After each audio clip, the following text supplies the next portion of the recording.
Hi, everybody. My name is Omar Rubalcaba. I'm a professor of psychology at California State University Northridge, aka CSUN. And I have a few questions here to answer. Also, if you ever have any questions, feel free to reach out to me personally. My email is omar@csun.edu. OMAR. So, first question: What inspired you to pursue a career in the psychology field? So for me, it was complicated. I actually went in initially thinking about pursuing a career in biology. I had a tough time. I almost got kicked out in undergrad, and it was a really tough experience for me as a first generation student having to figure that all out, right? I was the first in my family. I had the emotional support from my family, but a lot of the other like logistics about going to college, going to grad school, even applying to college, like all of that FAFSA, I had to figure out on my own. So what inspired me to go into psychology was that I had to pick a major in my third year.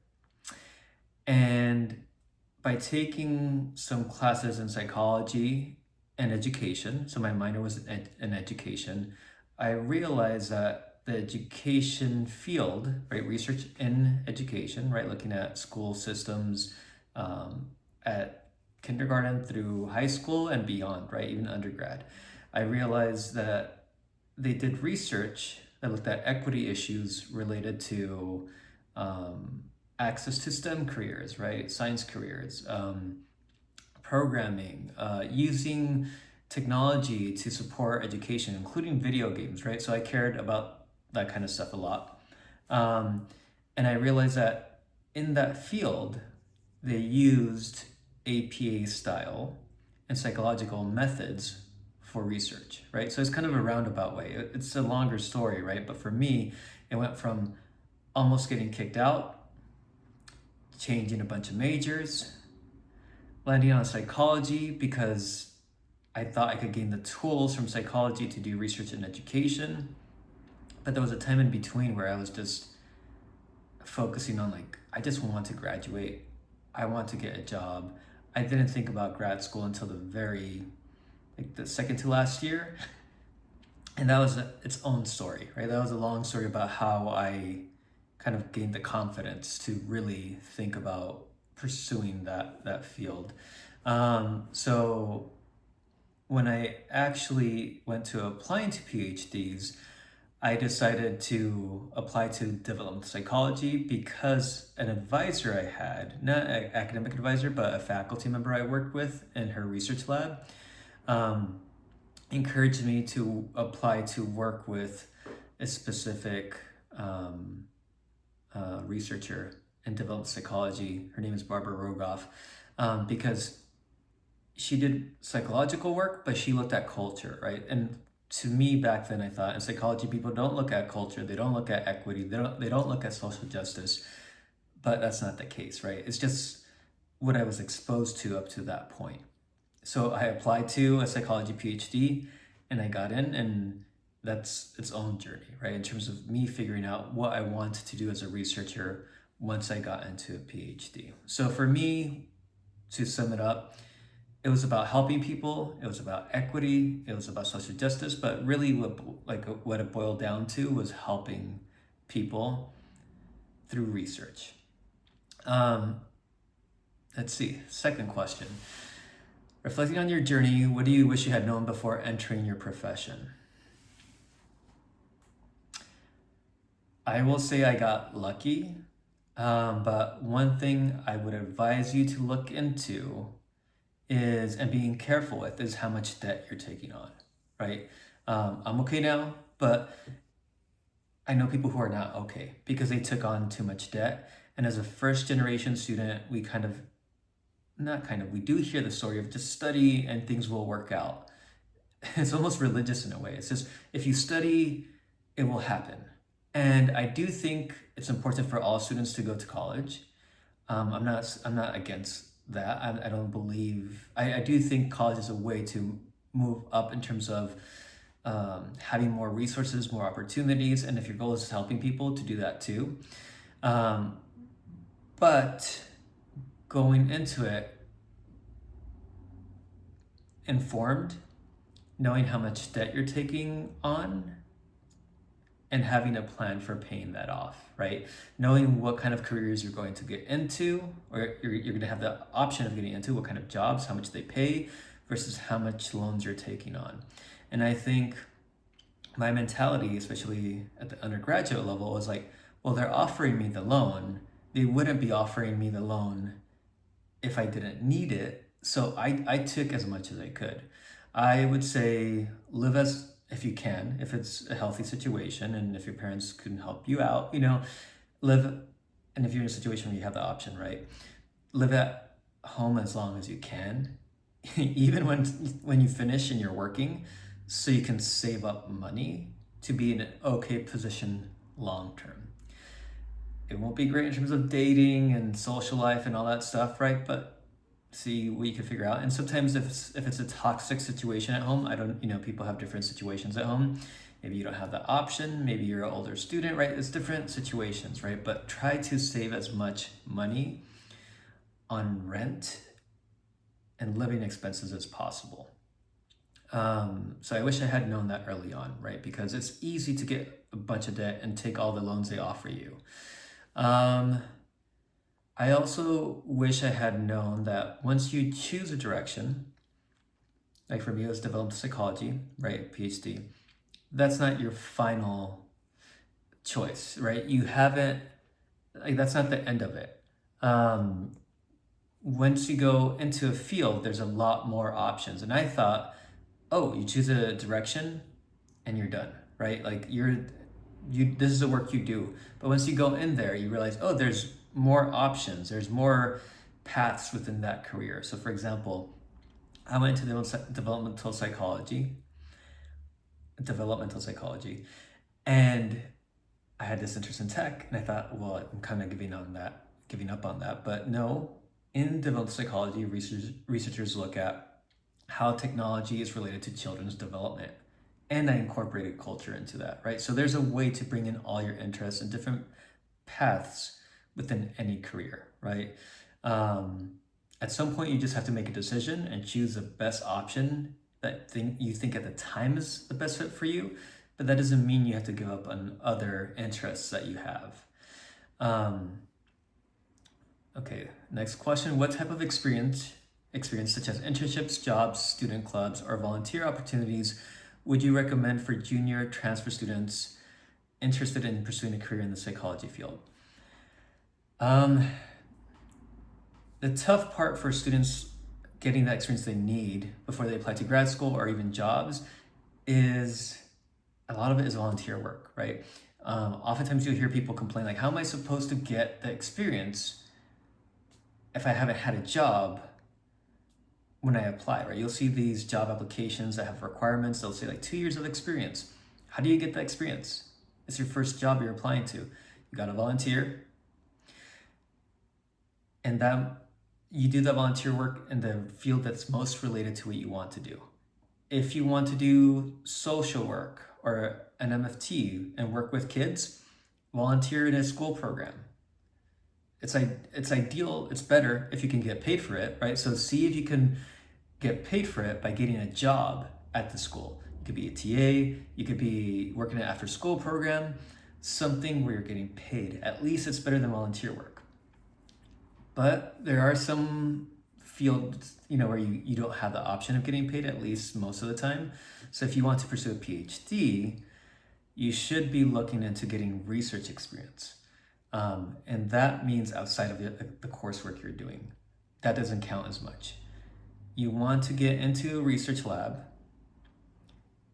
by talking to faculty, by looking at their profiles, by emailing them, by seeing if they have applications, and getting a position that's often volunteer work, sometimes paid, so you can get research experience, so you can present talks, posters at conferences, research conferences, and get that experience. But I would say start looking into that experience now. But at the same time, if you're thinking social work, therapy, school psychologist, a field that's not as like where the job you'll be doing isn't research. Research experience shouldn't be your focus. It should be kind of like if you have room for it, cool. But otherwise, focus on getting that one-on-one experience actually working with people. So not everybody needs research experience. I've had students approach me and they're like, well, I'm volunteering at the center and I'm working with kids and I'm doing this and that, and I need a research position too. Like, how am I gonna, like, I'm worried I don't have that yet. How am I gonna be competitive? And they're applying to a social work program. No, like for that student, that experience they're already getting is good. If you happen to have time and you do some research experience on top of that, that's good. It's like a cherry on top. But what they care more about is you working with people, right? Like working with them in person, that you have those skills that allow you to work with clients, with patients, depending on the field, right? Work with people. Research is for specific careers, human factors, market research, PhDs, PsyDs, but even less so for PsyDs, right? So you really have to look into what career do I want to get into, and what is the experience that's most related to that field, to that career track that I can get. It's probably going to be volunteer, which is going to be tough, but look for those paid positions. That's the ideal. You want to get paid. If you can get paid to do that kind of work, then even better, right? Next question. Did you have any mentors or individuals who supported and guided you along the way? How did you connect with them? I had a very tough time talking to anyone in my first 2 to 3 years. I did my undergrad at UCLA. I was very self-conscious. I felt like an imposter. Imposter syndrome, we've all heard about that. So I did not approach faculty. I did not approach tutoring because I felt ashamed. I felt ashamed that I was the first in my family, that I felt ashamed that I was struggling. I didn't talk about it with my parents because I didn't want to make them feel like their sacrifices were in vain, right? Because they came from a whole different country and sacrificed a lot for their kids, including me, right? To have the opportunity. And here I am at UCLA, but secretly I'm suffering. I'm having a hard time. So it took 3 years of bringing up my grades.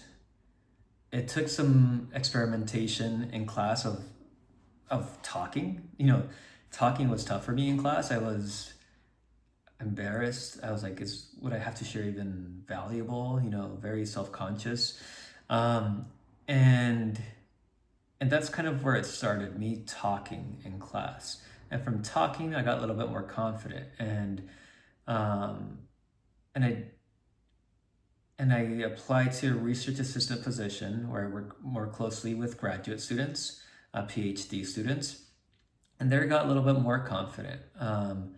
And I never really had full-on conversations with faculty at that point. I would say that my biggest mentors were graduate students, and the faculty role was sometimes just saying, you should apply to this program. It was like little short bursts of contact.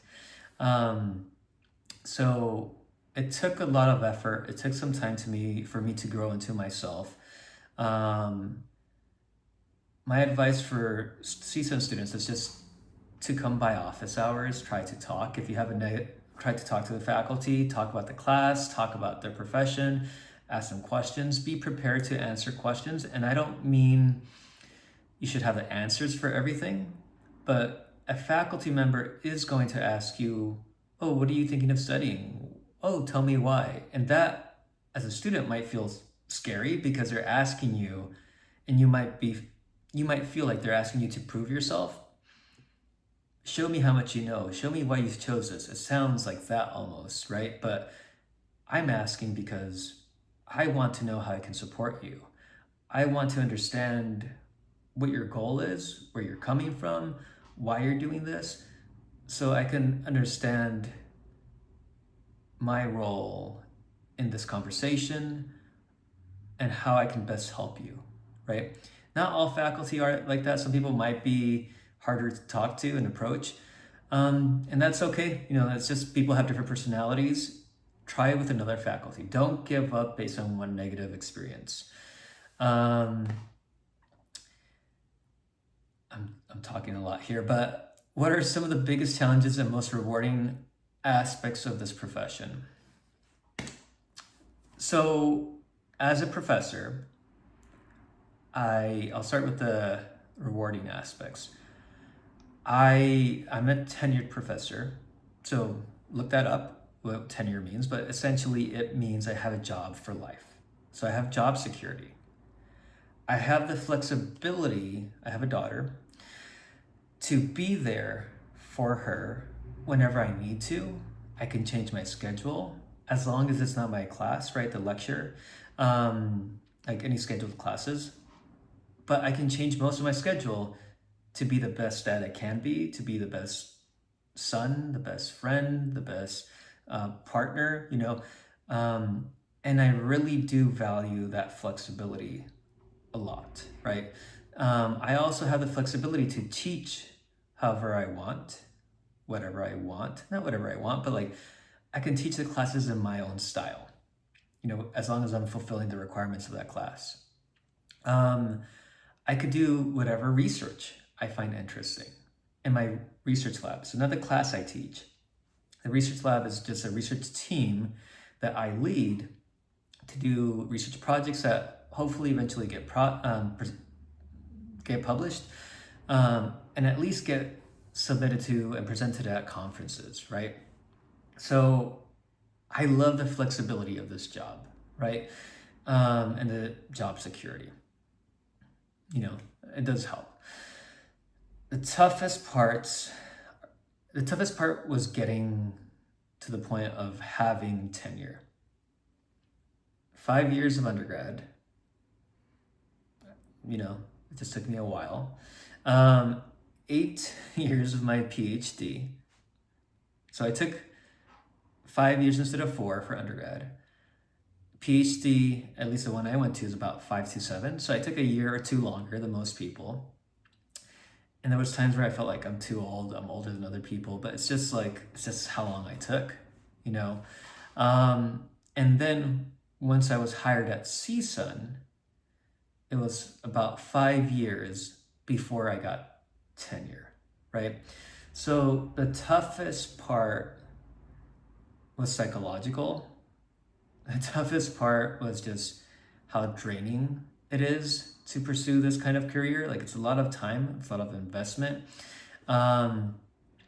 And that's why I advise students to think very carefully about a PhD track, about if their goal is to be a professor, also look into what the job market looks like, right? How realistic is it to get a tenure track position? That doesn't mean don't pursue it. I would never want to discourage a student from pursuing a PhD student, but I am a pretty big advocate of students knowing what they're going into, especially as a first-gen student. I think that's important. There's a lot I didn't know coming into this field. So, for example, I love CSUN. I wouldn't change anything about my work here at CSUN. I love it. But I wish I had the option. I wish I had known that, for example, community college jobs pay more than Cal State jobs. I didn't know that, right? Even while, I think I figured that out on my second year here at CSUN. I wouldn't go to a community college because I do value doing research. So for me, that's more important. And I feel like I do have more flexibility because we don't, our teaching load is high, but not as high as a community college, right? So, so that's the toughest part was just, hold on, I have to turn on the computer again. The toughest part was just how long this takes, how long the process takes. I would say, even for a 2-year graduate program, if you can afford it, if you can figure it out, get into therapy as soon as you can.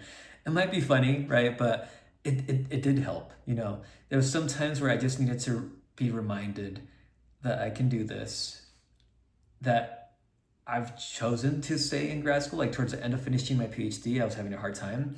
And my therapist was like, hey, you chose to be here. Nobody's forcing you to be here. You can leave if you want. It would suck, right? Because I was like in my 7th year. But you do have the option to leave. And for some reason, that reframing of the situation made me feel like I had more agency. And it helped me get through that last year, right? So get into therapy. Okay, last question. Sorry this is taking so long, but what is one piece of advice you would give to transfer students who are preparing for a career in psychology? You all have heard this, you all feel this, but you don't have time to waste. I will say that transfer students, I see them in a very positive light. A lot of faculty see them in a very positive light. You're the students who had enough motivation to transfer, to figure that process out, right? Unfortunately, you still have a lot more figuring out to do. So I would say, even before you start, or if you're just starting, take a few weeks to decide, what's the general domain of work I want to do? Working with kids, doing research, working with tech, what is it? Then figure out, okay, what are my options in terms of careers that I can do work related to that? And what are the different degrees that allow me to do that? So for example, if you want to do therapy, you could go the route of a social work program or a MFT. Figure those things out, right? How do you figure those things out? Google. This might be controversial, but ChatGPT, ask open-ended questions about like, what are careers where I could do this kind of work? Actually, I should have mentioned this first, faculty. You can ask us, and I might not know the answer for every kind of career, but I can point you in the right direction. I know someone who knows someone at least, right? So talk to faculty and don't get discouraged if you have any negative experiences. I don't want to scare people. Just every now and then it could happen. But when I ask students in my class if they've had a negative experience when they approach faculty, generally it's positive. Like, I think I could think of, in my 10 years here, 1 or 2 negative experiences that students have told me about, right? That's very low. So decide the general career, figure out the different degree options, or if you need a degree even to do that kind of job, that kind of work. And then based on that, decide, do you need research experience to be competitive for that field, for those grads programs? Or do you need more hands-on experience? And then start looking into how to get that experience, right? So take a couple of weeks to figure out general domains, another couple of weeks, the type of grad programs, then start looking into getting into those labs, into those volunteer positions, into those jobs, right? So you kind of have to just have that motivation and do whatever it takes to start looking for those opportunities. You can't wait for them to come to you. And I feel like I in some instances in my life, I felt like I just wait and it comes. I just finish the bachelor's and there's going to be a job at the end. You need to work yourself out of that frame of mind and think about, no, what can I do to improve my chances to get that job or to get into that grad program? And start doing that immediately. At the same time, taking time to reassure yourself and remind yourself of everything you've accomplished already, that you can do this, and all, self-care. That's why I mentioned therapy earlier. if you don't take care of yourself, and you're not going to make it very far, you know. And if your goal is to help other people too, like many of the psychology majors here, you can't help others if you're not helping yourself, right? So take care of yourself, whatever that might mean, right? Whatever self-care means for you. All right. Hopefully this helps. Again, my name is Dr. Omar Rubalcaba, Rubalcaba, and you can call me Dr. R. Email me with your questions, omar@csun.edu.